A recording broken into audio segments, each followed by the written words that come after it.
Hi, I'm Sean with Sean's Tech Blog, and I'm here with Dr. Kendrick, and we're going over cybersecurity and how to break into tech. Can you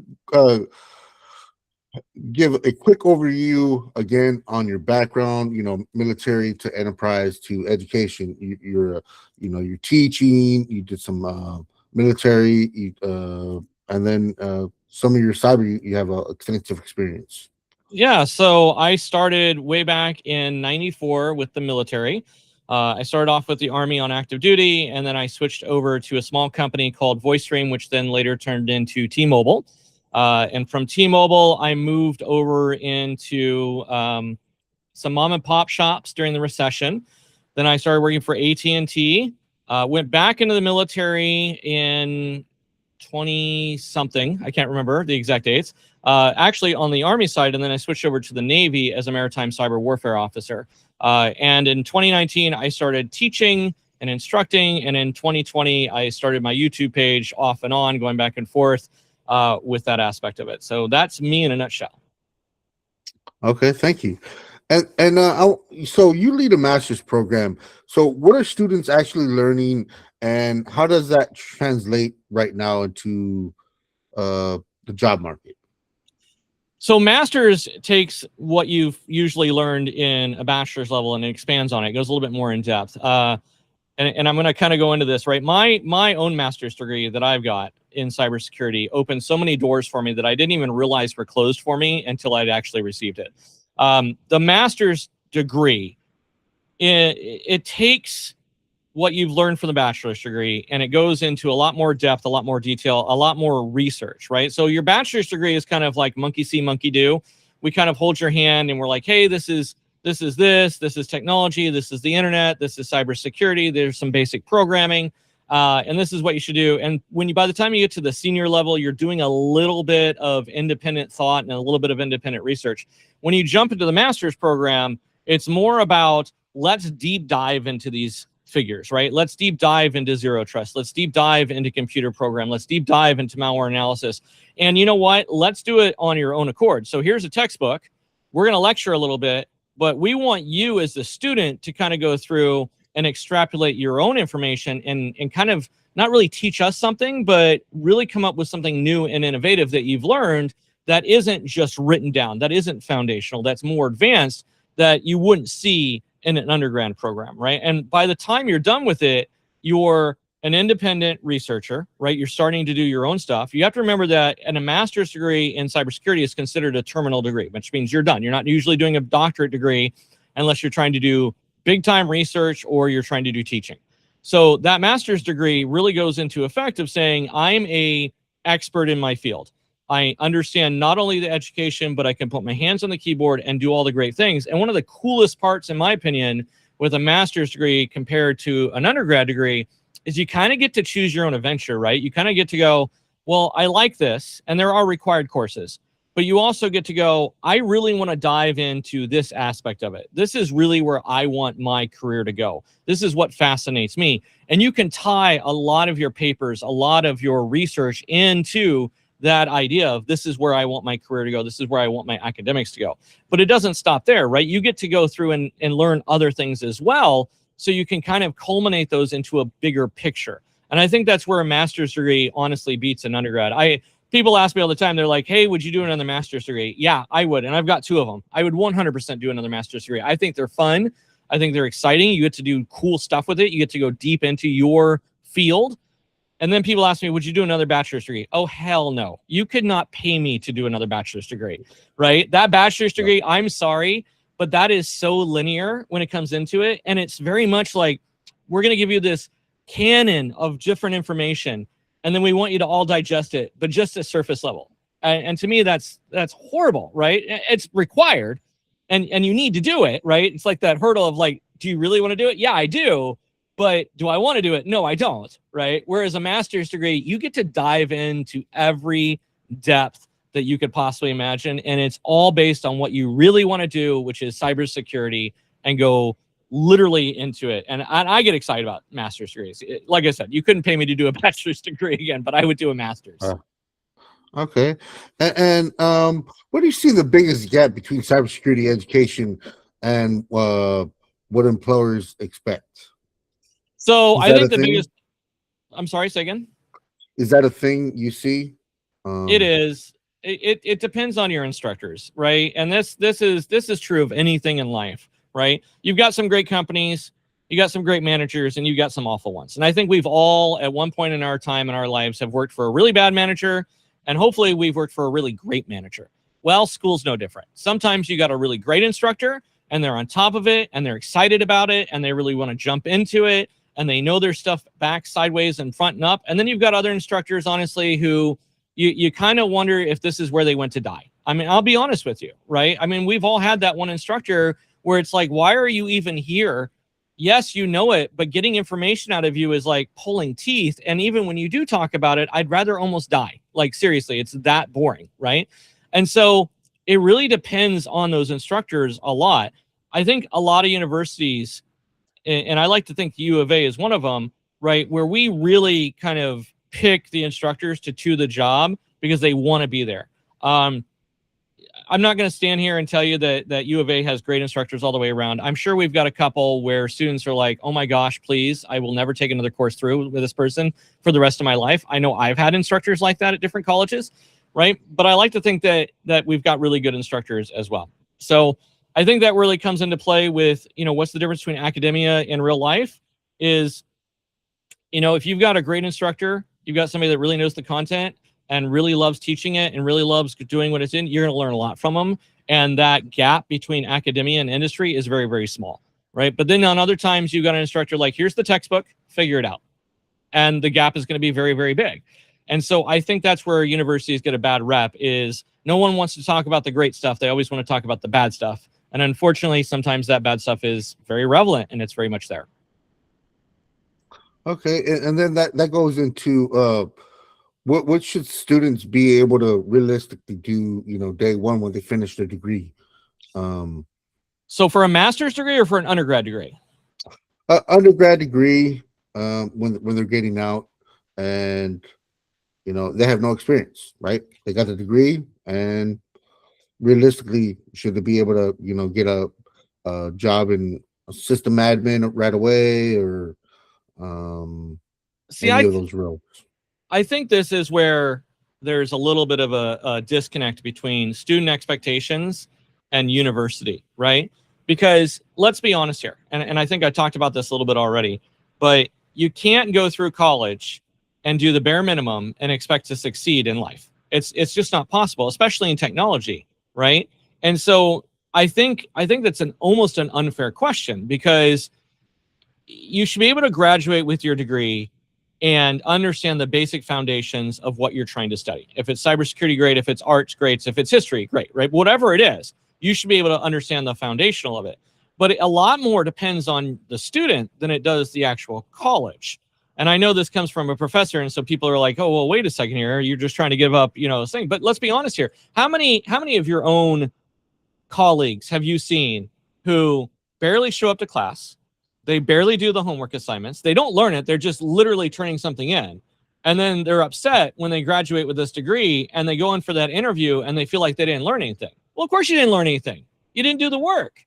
You didn't put forth the effort, right? And then look at the students that went to college. Maybe they didn't have a 4.0, but maybe they were really, really interested in certifications and making the best out of their career and doing the job and doing the work, and they could run circles around other people. I've seen students that have got a B- GPA and they could run circles around everybody else. And the reason they have a B- is because they were so involved in the cool stuff that they wanted to do that they kind of put the schoolwork as a fallback position. And there's nothing wrong with that. I'm sorry. I know a lot of professors would argue with me and be like, no, it's all about the GPA.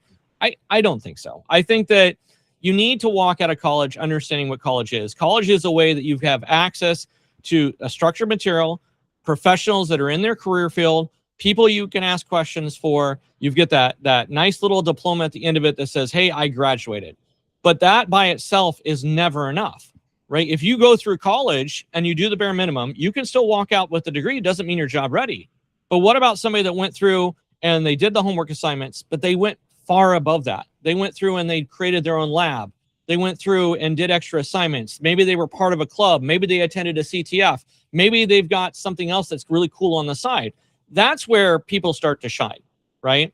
And so I think walking out of college and expecting a job, if you put forth the effort and you learned it and you did everything that you were supposed to do, learned it, not just got an A in a paper, but learned it, right? I think the expectation that you should be able to go to your job, it's there. And I agree with you. But how many people do you actually know that does that, right? I can even look at myself and say, I didn't do that.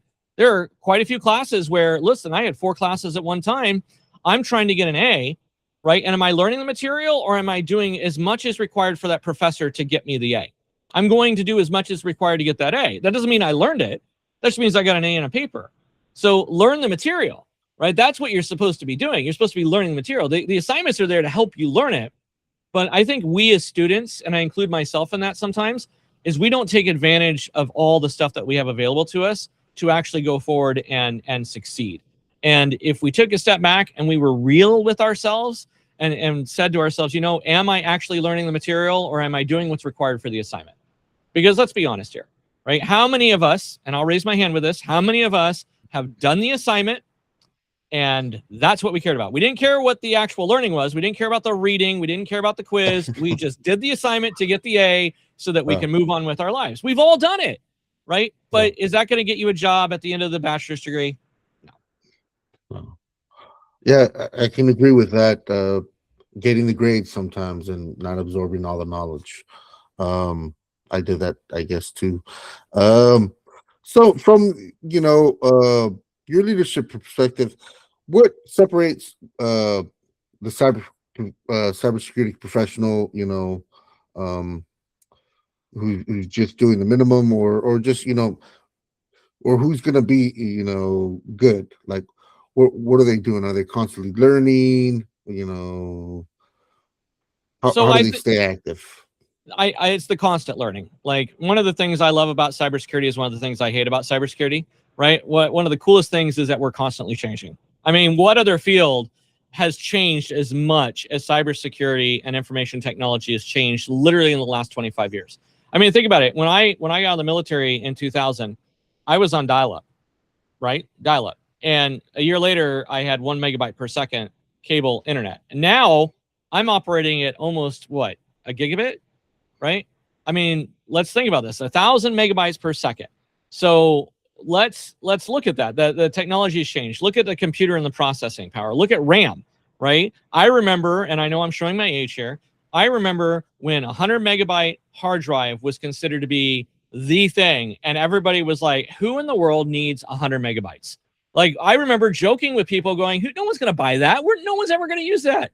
I have 8 terabytes of hard drive space right now on my laptop, and I would say that 75% of it is filled, right? So technology is constantly evolving, constantly changing. We've got AI in the works right now, right? So you got to constantly be willing to put forth the time and learn it. Maybe sometimes it's listening to a podcast. Maybe sometimes it's listening to an interview like this. Sometimes it's, doing a lab, but you got to keep up to date with it. Now, luckily, a lot of times if you're working in the field, your employer makes sure that you're kept up with this, right? They're adding constant learning objectives. They're providing that training. They're doing everything they're supposed to be doing to do it. I know when I worked with both AT&T and T-Mobile, they constantly put us through training to teach us the latest and greatest technology that was coming up that we were using, right? But it wasn't the end all. It wasn't the be all. We still had to do a little bit on our side to keep up to date with that stuff. And sometimes that can be horrible, right? Sometimes you're like, oh, there's this new technology coming out, and then, I like what I was already using. Why are we changing? It worked. Why do I have to change now? Well, that's technology. It's constantly changing. So one of the greatest things is that you're constantly changing. One of the worst things is that you're constantly changing. But if you really want to be successful and you really want to do well in this field, I think it's all about keeping up to date with the newest and the greatest, learning stuff before everybody else does. I've got a guy that I work with, and he's all about AI. He loves AI. He's constantly going on about AI, and he uses it for literally everything. And you know what? That's probably a good thing because he's really invested into it. Then you have somebody like me who's like, I'm kind of over the AI thing already. I see it. I think that it's definitely got its advantages. But when it comes down to it, if both of us were brand new, who do you think a company would hire? Me or him? Probably him. I would almost wager it. Okay. And when evaluating candidates or teams from a security standpoint, what are you looking for when you're interviewing, and there's a generic, I don't know if it's generic, but maybe culture fit. But is there something specific, how they answer, how they think, that would make them a good candidate? If I was in the process of interviewing entry level people, then I'm looking for baseline knowledge, right? So I'm looking at your resume. I'm making sure that you meet the dots, the I's, the cross the T's, like you understand, or that you have the capability of learning what we want you to know in order to do the job. That's first and foremost. But after that, it's all about team, right? Can you fit into the environment, into the culture of the team that's already in place? Are you going to cause drama? Right? Like if I see somebody that's going to argue with me, or maybe they've got a little bit of an attitude, or I perceive a little bit of an attitude, I'm not even going to waste my time with them. I'm just not going to hire them, right? And I know that seems kind of mean, but at the same time, that's what it is, right? We can be highly selective of entry level employees, very selective of entry level employees. So it's almost to the point is what I'm looking for is somebody that's a great team player. Because honestly, that's number one in my book, because there's going to be garbage coming down. There's going to be late nights. There's going to be some early mornings. There's going to be some incidents where you're going to end up like bald like me because you're pulling your hair out, right? But can you adapt to that? Can you learn? Can you go through with a good attitude, even when you've had a really, really bad day and you have to know that, listen, I had to stay here for 12 hours to work this.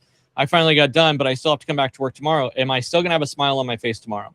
Am I still going to be somebody that not only does my boss want to work with, but the people on my team want to work with? And if the answer is yes, honestly, you're more likely to get hired, because at that point, it's more about camaraderie and teamwork than it is about anything else. And that's just the simple truth of it. Okay.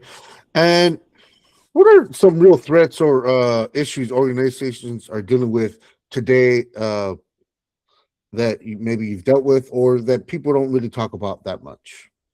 Well, this one's overinflated, and I can't overstate it enough, but I'm sick and tired of hearing it as well, is social engineering. Honestly, it's the go-to for everybody because it's so easy to understand. But I hate to say this, but it's like number one on the list. This is what we constantly fight more than anything else, is the phishing emails, the spear phishing emails, the spam emails that are going through a system. And so you need to know it, but it's definitely not something I would spend a lot of time on in a resume, or not resume, but an interview, if I was interviewing somebody, because it's so prevalent, but everybody knows it's prevalent. It's like that thing where we already know that it's a big deal.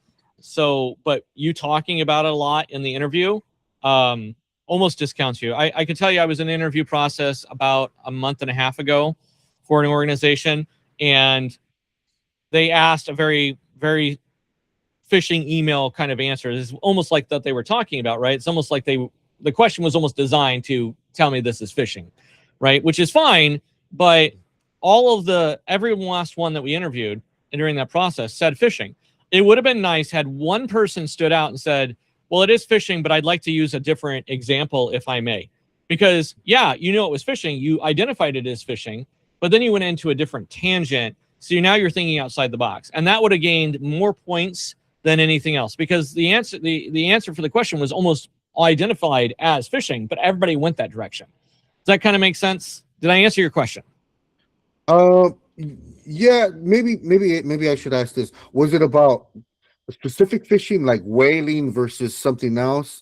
Was that what you were guys looking for? What kind of No, phishing? the correct answer was phishing. Phishing was the correct answer, right? And it asked a little bit more detail onto it, right? It was designed as an open-ended question. But I think that because of the way you have to remember, right? When we're interviewing people, sometimes we're interviewing 10 different people, right? And some of the questions are almost leading you down that rabbit hole as a beginner entry-level question to tell you about it. Having the guts to say, I know the answer to this is phishing, but it could also be this other thing that isn't phishing, would have garnered more points. Does that make sense? Okay. Yeah. All right. So changing gears to away from interviews, compliance. So there's, it's important, but security in practice, right? Because you can't invest, and then there's going to be gaps in security, right? But how do you balance that?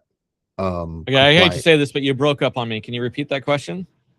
Okay, so when it comes to compliance, it's important, right? But security in actual place, how do you balance that as a CISO with budget and what what you can invest, right? You try to stay secure, but not everything in practice is going to be put in place.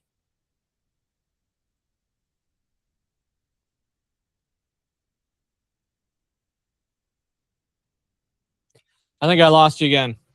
Oh, okay. I'm back. All right.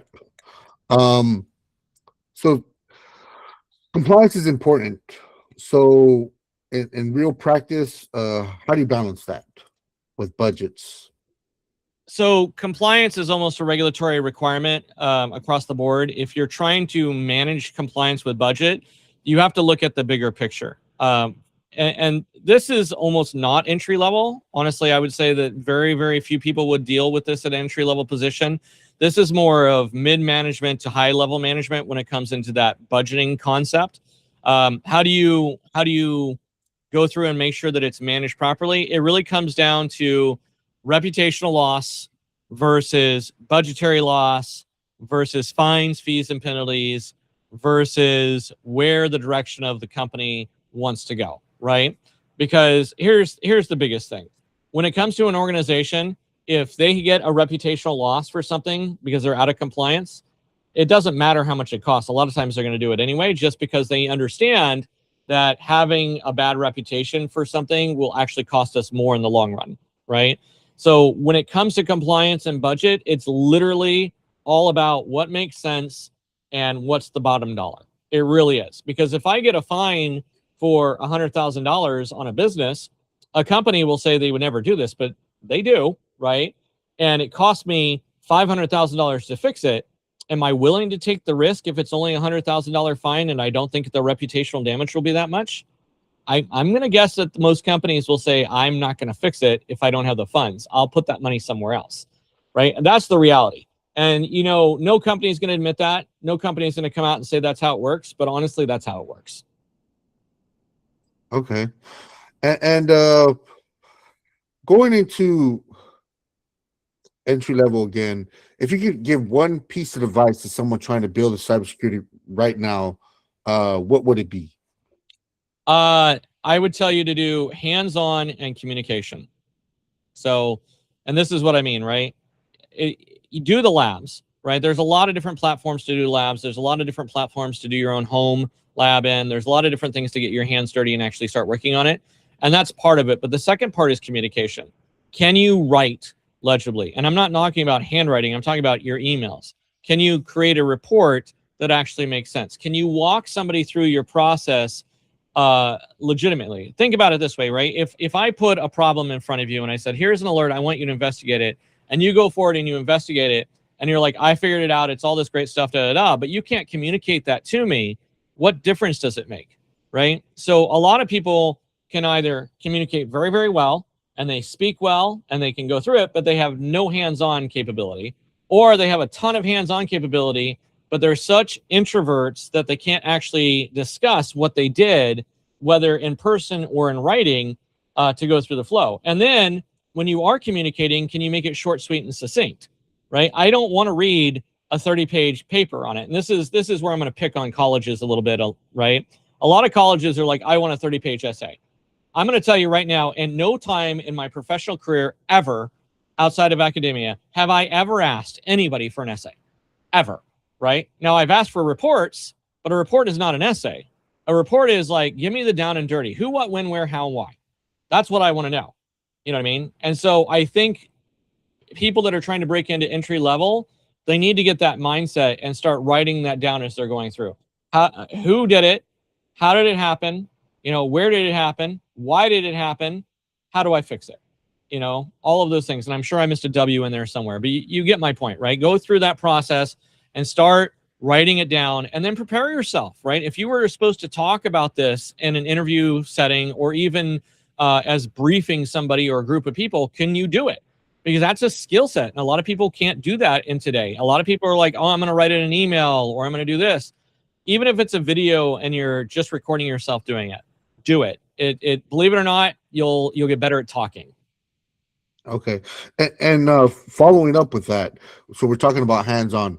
For someone trying to stand out, what are some practical projects or labs that you recommend that they should actually do? So this is where it gets interesting. I'm a big believer that no one should be going for a pen testing job as their first position. I think I've said that. If you've ever listened to me, you know that I say that a lot, right? But pen testing has some benefits to it, even as a defender, right? And so if you go on VulnHub and you set up your home lab to not only do some hacking against this virtual machine, but more, log it, right? Set up a security incident and event manager, set up Splunk, set up different logging mechanisms to see what's going on, and then attack it. And as you do each command, what's going on? What did Wireshark show you? What did Splunk show you? What did Waza show you? What did all of these different tools that are available to you, what did they show while you were hacking into it? And I think a lot of people, when they start doing offensive ethical hacking on their own systems, they're just all about, can I hack into the machine? But you need to take it from a different perspective. We're there to see what's going on. And so if you can attack a machine, one, you pulled off the attack. You know what it did, from something as simple as Nmap all the way to doing exploitation. What did the system show you? What were the logs associated with it? This is going to teach you far more than any lab that you're going to see on Hack the Box or college or anywhere else, because now you're in control of every asset of it, right? Every faucet of it. You can go through and say, okay, I did an Nmap scan. This is what it looked like on Wireshark. Hey, did Splunk pick this up? Did Waza pick this up? You know, did Elk pick this up? Did anybody pick this up? No? Okay, well, that's a shortcoming. So now I know that when somebody runs an Nmap scan, that these tools picked it up and these didn't. So now I know what to look, right? And then you proceed to the next command, right? And sometimes that means using a walkthrough, which there's nothing wrong with doing a walkthrough. You're still learning from it, but go through that process and look at it both from the offensive side, but also from the defensive side. And I think from that, you'll get more out of it than anything else. The problem with that is, unfortunately, that a lot of students just don't have the infrastructure to pull off running 5 or 6 different VMs simultaneously. I mean, my system can handle it, but you throw 2 Windows systems in there, even when I've got 64 gigabytes of RAM and a killer processor, it runs into issues. And so you got to be careful of what you actually put on that system, but it's very much doable if you have the right equipment and go through the process. Okay. And I guess this goes back to that. What is there an immediate project that just stands out? Like, oh, they know what they're doing, or it just goes back to what you were just discussing right now? I don't think there's any one thing that really stands out to me that says, oh, they stand out, they're gonna be my first choice hire. I think it more comes down to, does your skill set match the position you're applying for? And can you talk about it, right? If I'm hiring for a SOC analyst, then I want you to understand, Splunk. I want you to understand, an EDR. I want you to understand those capabilities, because that makes it less downtime for me training you to get you up to speed.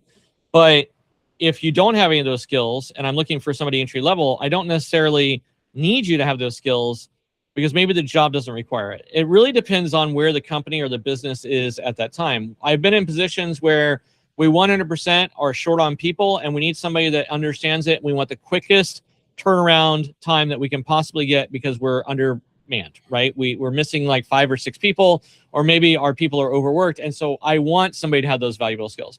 Other times, it's like, I already know that I've got a 6-month training pipeline to get you up to date. I'm not in a hurry. I want you to have those skills, but I want you to learn the right skills the right way. And so you coming in with Splunk, or you coming in with these other things, they're secondary to, are you a great team player? Can you work within that team environment? Are you willing to put forth the time and the effort and the energy to actually learn this stuff? And can you do it with a smile on your face, right? So there's no singular tool out there that makes me go, oh, I want this person to work on my team, unless my department is literally zero it in on that one specific tool. For me, honestly, it's more about the foundations, because a lot of times, if you did learn something, I'm going to have to teach you anyway, because our company is different than other companies, or, something's changed in there. The mere fact that you knew it will give you a leverage up. But if I'm in the right position and I'm not hurrying, it's all about people. It's all about, can you come on the team and work with my current employees? Okay. And let me do a follow-up question to that because I just thought of something. The 6-month training plan, would that be a question somebody should ask? Is there training or no? Because that's going to make you sound, you know, oh, I need training, right? Because I never thought of that as the training pipeline, right? Like 6 months, because I rarely do I ever heard employers say, we're going to train this long or something like that. Yeah, so That's you don't want to ask if there's a training pipeline. What you do want to ask is you want to phrase it in such a way that sounds professional during the interview. Almost at the end of every interview, they're going to ask, do you have any questions for us? And number one mistake on an interview is the candidate not asking questions.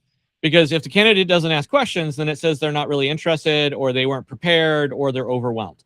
And cybersecurity is already a field where I can't have you being overwhelmed. So you should be coming to the interview process with 5 or 6 different interview questions for them to prove that says, hey, I'm invested in this process. I want to work here and I have my own questions. So one of the questions I would ask if I was brand new is something like maybe, can you, assuming what's the process after this, right? Let's assume that I'm your pick and you want to hire me on. Can you explain to me what the process might look like with onboarding and then moving into the career field? And I might even emphasize that a little bit more, but that's just me. Maybe I'd say this exciting career field. Try not to brown nose it a little bit, but you still want to, there's a careful balance, right? So you want to kind of go through and say, yeah, I'm excited, but you don't want to sound like you're kissing ass, if that makes any sense, right? So you want to phrase it in that kind of way. And so by doing that, what you're basically saying is I'm invested and I'm ready to go to work. And so what is the process for it? And then I would ask a follow-up to that, which kind of misleads them because one, you're getting that information from them. You're getting, okay, is there a pipeline if they share it with me? But then you could follow up that question with, is there anything that I could do to better prepare to onboard with this position, right? So now you've asked, what's the onboarding process look like? And there you should take the time to say, okay, if we bring you on, there'll be, 2 days of remedial training where you have to do all the company stuff. And then we'll put you in the training pipeline.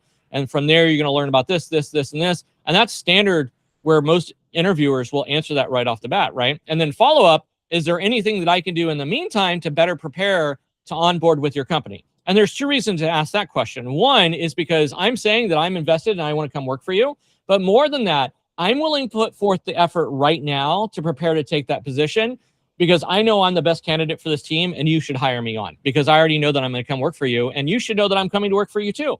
So what can I do to make your life easier? That's what we're saying with that second question. Make sense? So that questions that you're able to ask after the interview is over, after they've done asked all your questions, or after they've asked all their questions, that's really about kind of a psychological moment for you to kind of get in their mind of saying, I'm ready to come work for you. You should already be thinking about me as your next hire, and I'm helping push that along. Okay. And we're going to the kind of the close here. So I wanted to ask you on your YouTube channel. So you built a strong presence there on YouTube. So who's this for? Students, professionals, and what's your approach to teaching on YouTube? I lost you again. I'm sorry. I don't know what's up with my internet today. Oh, okay. So you've built a strong presence on YouTube. And so I wanted to ask, who's it for? Students, professionals, and how do you approach teaching on YouTube? Oh, it goes in okay. and out. I still didn't hear your question. You want to throw it in chat and I'll try to answer it. Hopefully you can hear me.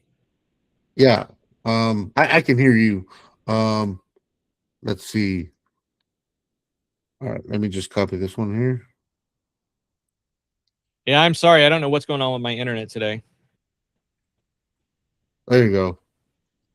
What kind of content are you focusing on there? Okay, so my content on YouTube focuses on people trying to enter into cybersecurity or people that are currently studying in cybersecurity. So I do hands-on lab environment. I try to do a little bit of everything. Most of it is honestly what are people asking for, but also what am I in the mood to do, right? So I was on a Wireshark kick for a while where I did, I think, 8 or 9 different Wireshark videos. And I was like, okay, I'm kind of bored with that. So I'm going to move over to something else. I think I did Splunk. I try to do hands-on about once a week, but hands-on takes a little bit more time, especially when you're in a busy schedule.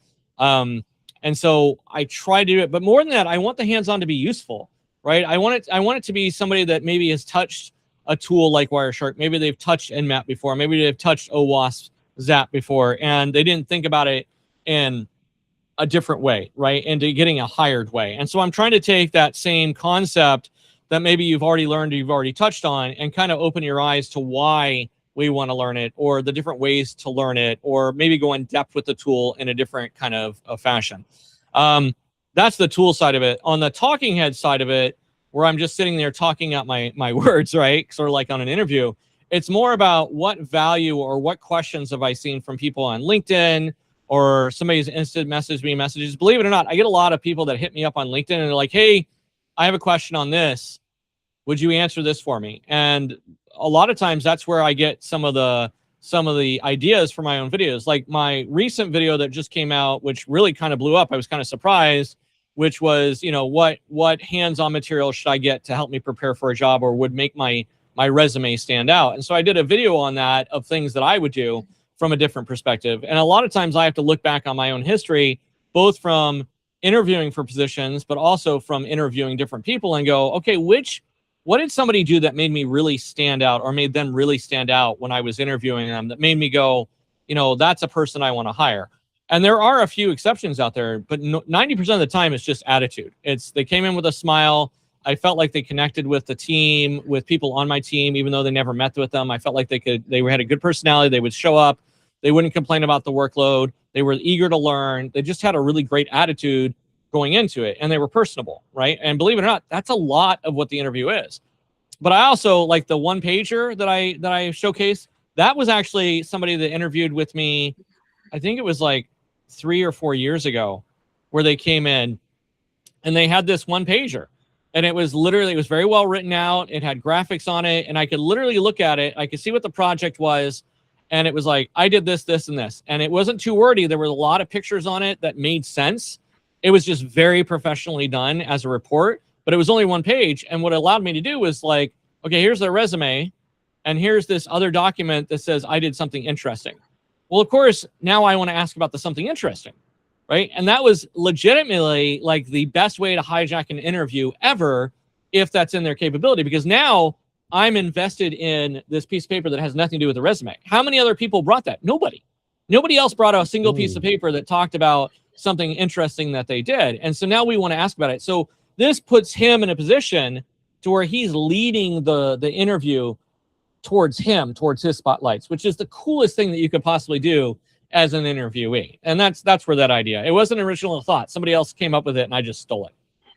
Okay. So here's a follow-up question to that. That should people be using their cybersecurity portfolio and using that as a tool, in addition to the resume, to be like, here's all my projects, here's all my certs, and videos attached to whatever their YouTube. Did you hear that? So yes and no. I mean, here's the thing with it, right? Your resume needs to be like the thing, right? Here's the thing, right? Most resumes that a hiring manager is looking at, they're spending 5 to 15 seconds on it. They really are. All right. They're looking at the main header at the front end, and then they're looking at your education if it's entry level, and possibly your certifications. And then they're going in a yes pile, or they're going into a no pile. That's really what it is, right? And if I'm like, hey, I'm gonna do 5 interviews, right? Maybe HR says, hey, you need to do 5 interviews. My goal is to do 5 interviews. That's it. I'm busy. I don't want to do more than that. I want to do 5 interviews, right? So I'll get a stack of resumes, and I'll start going through them very quickly. And so now I'm sorting out. And so by the time I'm done, I'll get like 100 resumes. I've thrown out probably 20 or 30 of them for whatever reason. Maybe I caught a misspelled word. Maybe there was a period. And yes, I am that fickle, right? Or maybe it didn't look like they belonged in cybersecurity, and I was trying to figure out how their role or what they were trying to apply for matched my role. I had somebody one time that provided a resume, and their entire thing was how they were, their very first block that you see was all about how they worked at Denny's. It had nothing to do with cybersecurity. If it has nothing to do with cybersecurity, why am I looking at your resume? So it went in the pile. I didn't even look past that, right? And so my goal is to whittle it down. So I want to whittle it down for 5 interviews. I want to whittle it down to 10 resumes. And so it's very quick. Now, each time you go through, I'm spending a little bit more time on the resume. And every once in a while, there'll be one resume that's like, it screams that this resume belongs with this job, and it goes in the automatic interview pile, right? And then the reason I'm looking for 10 resumes is because you may have already found a job, or they're not available for the interview, or when I called them on the phone, or when HR called them on the phone, depending on the company, maybe I didn't like the way they answer the phone. And yes, it has been that way. I called one interview applicant one time, and they picked up the phone and they said, yo. And I'm like, I just hung up and I put their resume in the trash, right? So it's like, people don't think about it that way, but it is that competitive where it's like, if you can't answer the phone professionally, then why would I do it? And then some people ask, okay, well, do you leave a voicemail? Yeah, I leave a voicemail. I 100% do. You've got 24 hours to call me back. That's it. I'm a busy person, right? So if you want the job, you're going to call me back like within 8 hours. Honestly, it doesn't matter what time it is, because I've got my office phone's got do not disturb on it. You're not waking me up. It's going to a voicemail, right? So we didn't interview one person because the voicemail they left had screaming kids in the background. Okay, I mean, I want you to think about it. It sounds like, hey, we're being very, very picky about what we do, but you're interviewing for a position that's very professional in stature. If you don't know that you shouldn't be calling me back with kids screaming in the background, then why are you doing it? Why didn't you step outside? It's all these little things that kind of go against people. And I think a lot of first-time applicants and college grads and entry-level people that never had a professional job, they lose that sense of what's professional and what's not. I don't know if it's a generational thing. I don't know if it's an age thing. I don't know if it's a maturity thing. But my generation is who's hiring right now. That's Gen X. And Gen X is proprietarily, no BS, no filter. I want the job done. I want it right. I'm not going to play games with you. Can you show up? Can you look the part? Can you act the part? Do you know the part? And if you can answer those 3 questions, you're more likely going to get hired on. If you decide to show up to the interview in a t-shirt and a baseball cap, I'm not hiring you. It doesn't matter, because you don't even know how to show up to an interview. It has nothing to do with what you're wearing. It has everything to do with the fact that if I have the CEO of the company come down, do you know how to act? Because traditionally speaking, interview is, hey, you as a guy, you should be wearing a nice button-down shirt. Tie is optional in cybersecurity. Used to be where tie was a big thing, right? If you're a female, are you wearing a nice blouse, right? But if you show up with blue jeans and a t-shirt, that tells me that you don't know how to show up professionally. I'm going to have issues with you in the future, so I'm not hiring you. And yes, it is that mean, but that's just the way it is. Did that answer your question? Yes. We've come to the close of what we had. I don't know if you have extra time. If not, we can just any final words for those trying to get into tech. I missed the first part about that, but I think you said any final words before people trying to get into tech. Yes. We're at the one we scheduled for one. I don't know if you have extra time. If you do, we can go more. If not, we can, if you have any final words. I got about 15 minutes, so it's up to you. Oh, okay, we can keep going then. All right. So let's switch gears into how important is cloud security versus traditional security now? Or I don't think it's a versus. Okay, I don't think it's a versus, but there's cloud security and traditional security, right? You have the two. You have on-prem and then your cloud. So how important are those skills, or does it come down to budget as well? I think it really comes down to the infrastructure of the company is more than anything else, right? When I get a job rec, okay, for a big company versus a small company, and this is where it kind of plays the difference, right? If I'm a big company, then the job rec is going to be either cloud or on-prem. It's not going to be both, right? And it's basically going to be, what is the job rec for? Is it on-prem or is it in cloud? I'm not going to have one job rec doing both, honestly, in a big company. Now, if I'm in a smaller company, it might be both, in which case I would want somebody that understands both on-prem as well as cloud. But typically, if you understand cloud, you understand on-prem, right? Because all on cloud is it takes it a step further. Not always, though. I've known people that are 100%, like, I know cloud, but I don't know anything about on-prem, which is unfortunate, but that's the world that we live in. So I kind of want, if you're applying to a small company, I kind of want you to know both. But in most companies I've worked for and that I've done work with, honestly, it's one or the other. And it's almost in the job description. right? If I want somebody that does cloud, I'm not going to post a job description that has on-prem. It's going to state cloud, right? I may not tell you the exact technology that we're using, but I'm gonna preface it to where you know just by reading the job description that, hey, this is a cloud job. If it's on-prem, I'm not going to tell you what operating systems that we're using. I'm not going to tell you what hardware we're using, but it's going to be very, you're going to be able to figure it out just by reading it that, hey, this is an on-prem position. We can't kind of separate those two. With that said, I think that if I was hiring for an on-prem person, I would like them to have a majority of experience and understanding with on-prem with a little bit of cloud. And if I was hiring somebody for on cloud, I want them to have the majority of the experience and understanding for cloud, but I want them to at least know what a server looks like and how to jack into it. And so it goes hand in hand where we're really look at the job roles, look at the job description, and then cater your resume and your skill set towards that individual position. And again, I'm going to point this right back to what I said before. Your resume needs to speak to the job. If you're using the same resume for every single job, then you're not going to get interviews. That's all it is. And this is where a lot of those people that have got go out there and they're saying, hey, I've done 300 different, applied for 300 different jobs. Well, I would bet almost dollars to donuts that they're using the same resume for every single job, and it doesn't work. And when it comes to mistakes company make when building their security programs, is there any mistakes you see out there as far as what tools they're spending on or what they're not spending investing on?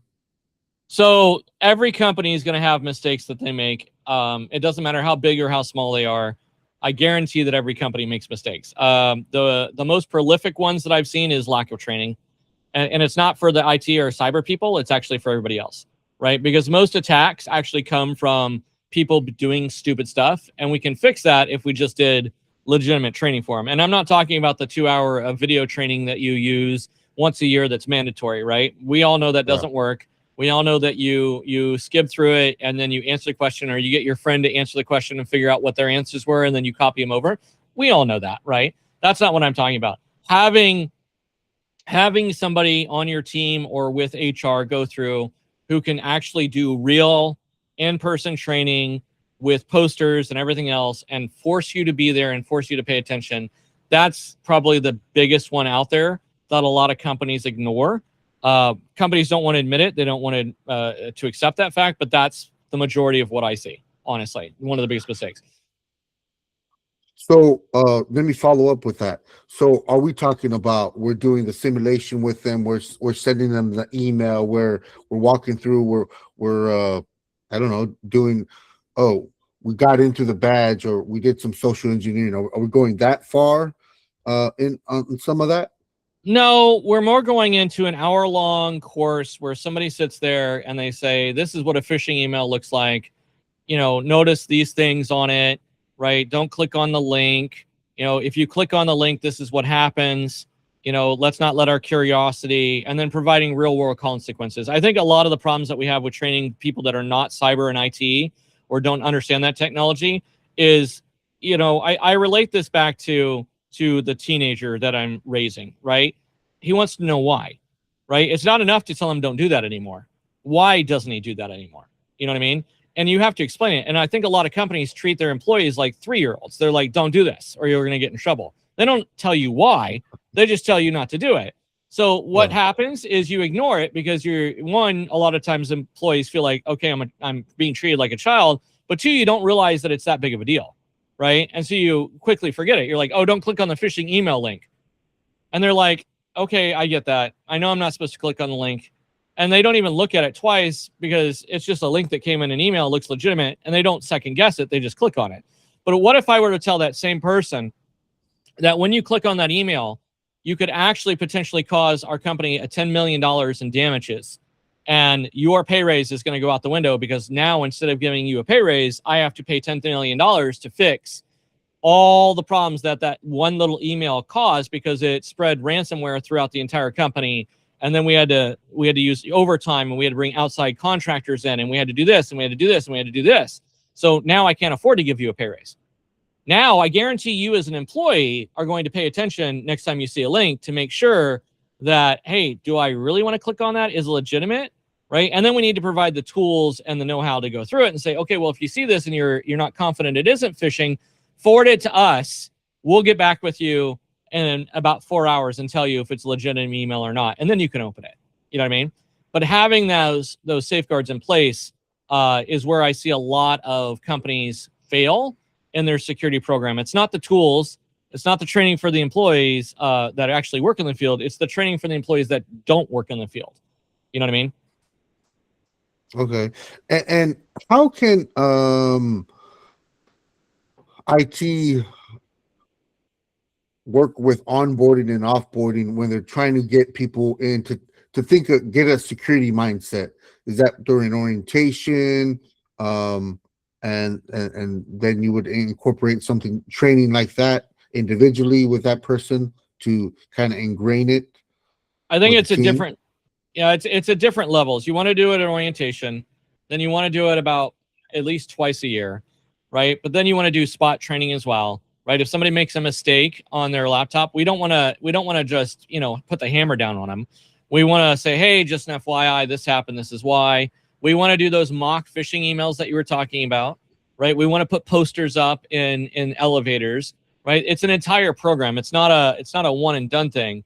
But every item that we do, it has the single greatest investment and return on investment in cybersecurity over anything else. And yet, this, like I said, this is where most companies fail to do that.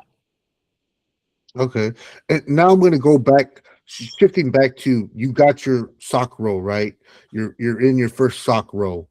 How do you uh get yourself up there? What are you doing? What should you be doing to move yourself up to, maybe there's a SOC level 2, or maybe there's not a SOC level 2. Maybe there's some other role with some other job title. How do you differentiate yourself from just doing the job and now you want to move up? So, one, before you do anything else, learn the job, right? Don't put the cart before the horse. Learn the job. After you've learned the job and you feel like you're confident at it, maybe you're still learning, but you've got most of it down pat. Ask for additional responsibilities. Volunteer for things. Learn things on your own. Ask the company, hey, do you guys have professional development funds available so I can go get this cert or so I can get that cert? Do some mentorship with your manager or with your supervisor and ask them, hey, I'd really like to move up in the company and really be more, have more responsibilities. Are there